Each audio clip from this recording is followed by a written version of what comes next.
Hello everybody, this is Wesley Boggs. I'm doing a presentation today on organizational learning for MSM 620 at Bellevue University.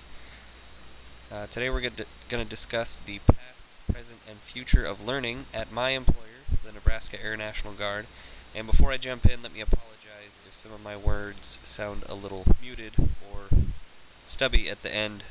Fighting a pretty darn good cold, and was waiting for it to go away, but I just can't seem to shake it today. So let's press on, and I apologize if some of my words don't come across very clear. Today we're going to look at a high-ranking person in my organization. His name is Chief Master Sergeant Don Weimer. Weimer, that rhymes with Beamer. We're going to discuss the two types of education that the Air Force is very big into. They put a lot of emphasis on them.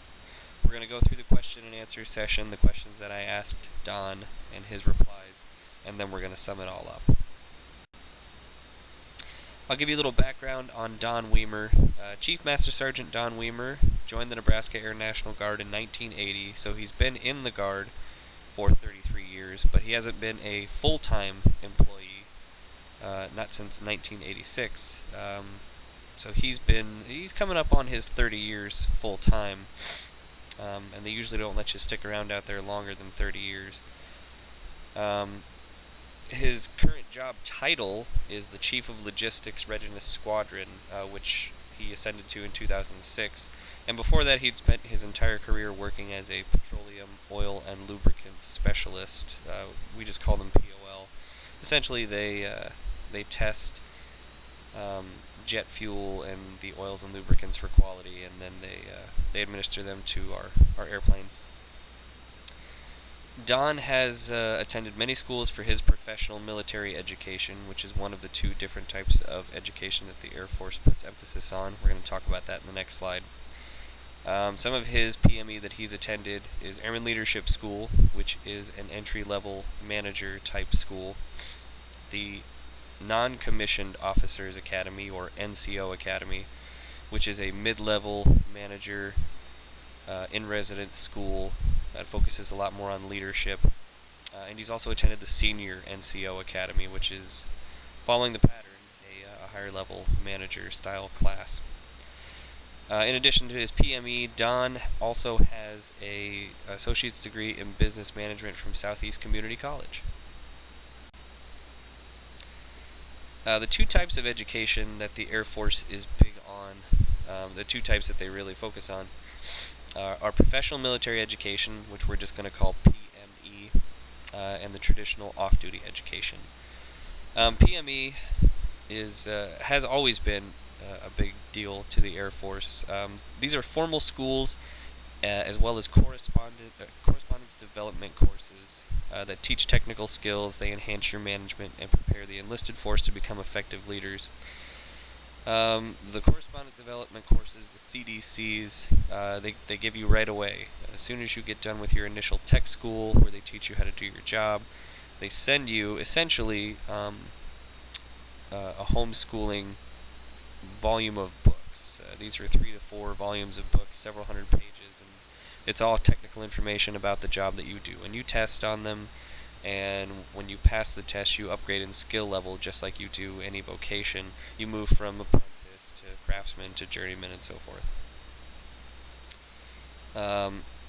And off-duty education, the Air Force has always been very big on, but the Air Force is the only institution that has a 2-year degree granting entity built into the service itself. It's called the Community College of the Air Force. It's an accredited institution. It is a brick-and-mortar institution in Alabama, and they apply all of your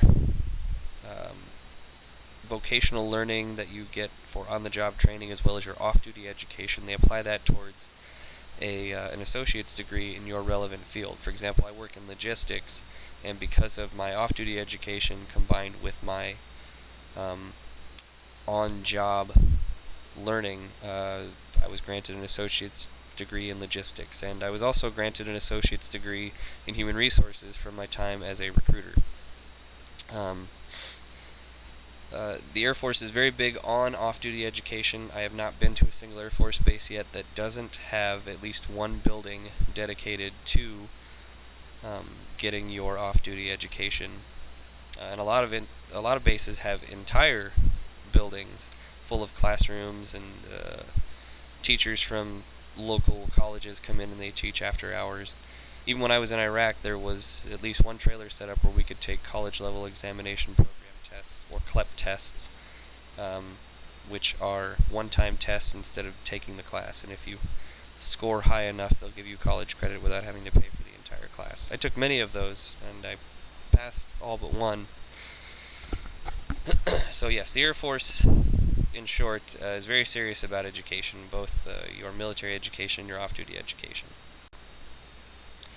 So let's jump into the questions that I asked Don. Knowing what you know about the Air Force and the two different types of education, some of these questions are geared more towards PME and some are geared towards off-duty. So initially I asked Don, do you see any differences in what or how we learn in our military careers now versus when you first enlisted? And Don told me that when he first joined, PME was the preferred method of training, and in residence was only recommended. And when I say correspondence PME, I mean the schools like Airman Leadership School and the NCO Academy you can go to for 6 weeks, and you can sit in a classroom Monday through Friday, and they will teach you all of these management theories and practices hands-on. Or you can get the correspondence courses, which are just what they sound like, lots and lots of books. It used to be only recommended that you go to in-residence, and now they're very strongly pushing for you to go. He thinks that there's going to be an even harder push in the future to where they might make it mandatory. With the Guard, that might be difficult, though. It's not very feasible to send part-time traditional Guard members off for 6 weeks.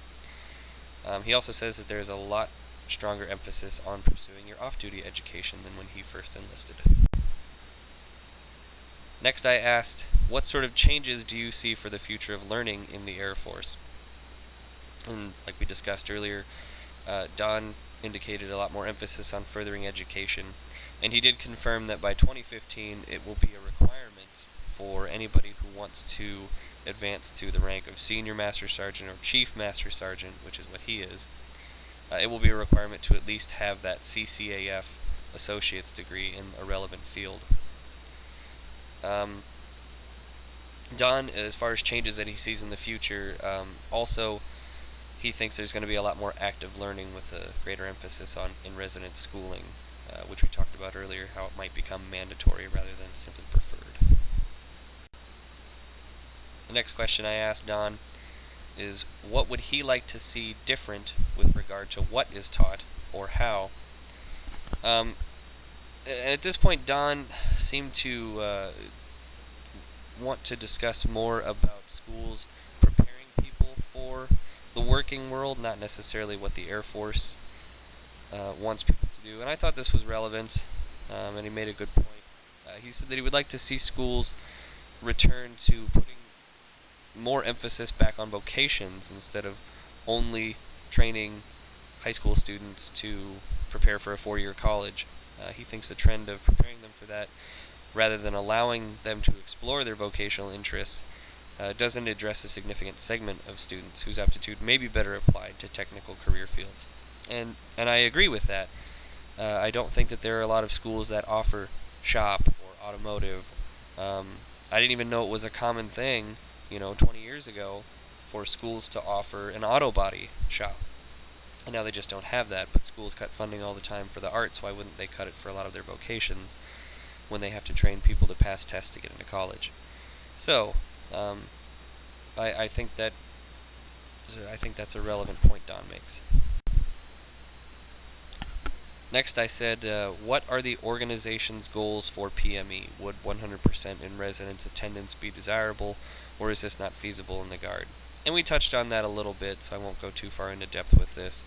Like I said, ideally the Guard would encourage everybody to attend in residence PME, but he understands it might not be feasible since the Guard is just that part-time obligation, 1 weekend a month, 2 weeks a year.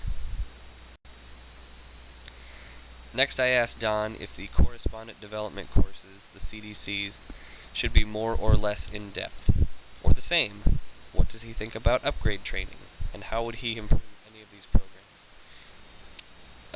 With regard to CDCs, he thought they were adequate, but he thought they focused too much on computer-based learning rather than applied knowledge. I have to agree with that, but the hands-on knowledge is supposed to come with the book learning. You do have to go get yourself trained on specific tasks before you can get signed off and get upgraded. And as far as upgrade training, he would like to see it involve more repetition and hands-on training. As it is now, when it comes for your upgrade training and your hands-on, you only have to do something once or twice, and then they'll sign you off as being trained. I tend to agree with him. I would like to see a lot more repetition so that you have a better understanding and you could repeat it, a couple weeks later if you needed to. So those are the questions that I asked Chief Master Sergeant Don Weimer. He's the highest enlisted rank in the squadron that I work for currently. And Don essentially thinks that the Air Force is putting a lot more emphasis on education, specifically off-duty education, which is being encouraged more and more. He thinks PME puts greater emphasis on developing leaders through active learning. And with regard to traditional Guard members, it is a balancing act to try to get them to go to these professional military education schools that require a 6-week obligation out of state when they have, real jobs or educational obligations back home. So that concludes my presentation for this 4th week of MSM 620. Thank you for your time, and if you have any questions, feel free to email them to me at wesley.boggs@hotmail.com. Thank you.